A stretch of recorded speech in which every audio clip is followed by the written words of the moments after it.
Hastings. আমাদের প্রতিনিধি অর্ণব মুখোপাধ্যায় রয়েছেন। অর্ণব, একদম নিশ্চিদ্র নিরাপত্তা সেই ছবিতেই স্পষ্ট। কোন কোন কেন্দ্রের এখানে গণনা হবে?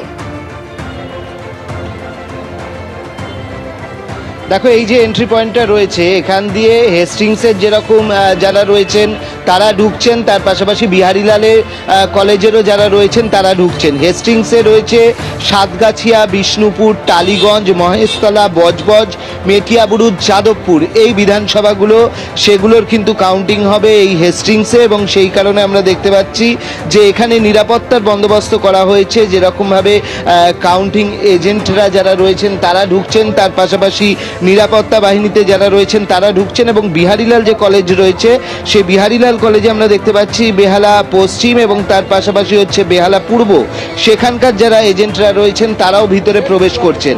একদম সামনে এই রাস্তার ওপরে ব্যারিকেড দেওয়া হয়েছে, পুলিশ এখানে রয়েছে, কেন্দ্রীয় বাহিনী রয়েছেন। এছাড়া রাস্তায় আমরা বারবারই কিউআরটির মুভমেন্ট দেখছি। এখানে দেখো, যখনই ঢুকতে যাচ্ছে তখনই হচ্ছেন আটকানো হচ্ছে। আমরা দেখছি যে এখানে আটকানো হচ্ছে, তাদের কাছে কি কি পরিচয়পত্র রয়েছে সেই পরিচয়পত্র দেখা হচ্ছে।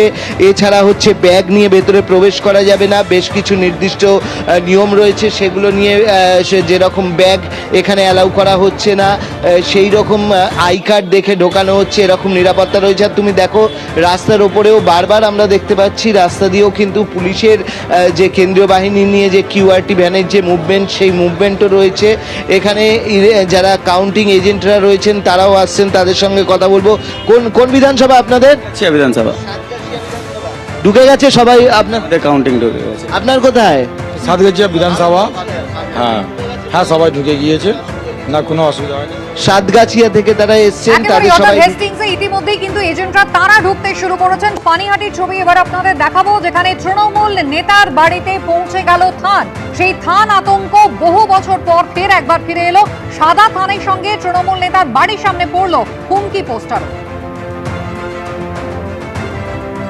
আমরা সেন্ট্রাল অফিসে কাজ করছিলাম, দলীয় কাজে ব্যস্ত ছিলাম। ওই সময় বাড়ি থেকে আমার মা ফোন করে, বলে যে এখানটায় আমার বাড়ির সামনে বাড়িতে কেউ একটা ফ্লেক্স লাগিয়ে গেছে, লিখে গেছে যে আজ তোর নেতাগিরির শেষ দিন, এবং একটা থানও দিয়ে গেছে। এইভাবে রাতের অন্ধকারে কেউ বা কারা এই হুমকি দিয়ে গেছে, এটা সাধারণ মানুষের জন্য সত্যি ভয়ের।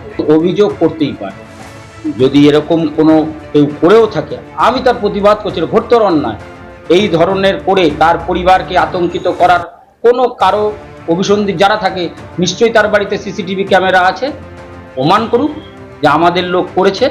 আমরা নিশ্চয়ই প্রশাসনের দ্বারস্থ হব, প্রশাসন যা বলবে আমরা তারে হব, কিন্তু সিসিটিভিতে প্রমাণ করতে হবে। শুধু বিজেপি করেছে বলে সেটা বাজারে ছেড়ে দিলে মানুষ কিন্তু খাবে না। এবিপি আনন্দ, এগিয়ে থাকে, এগিয়ে রাখে।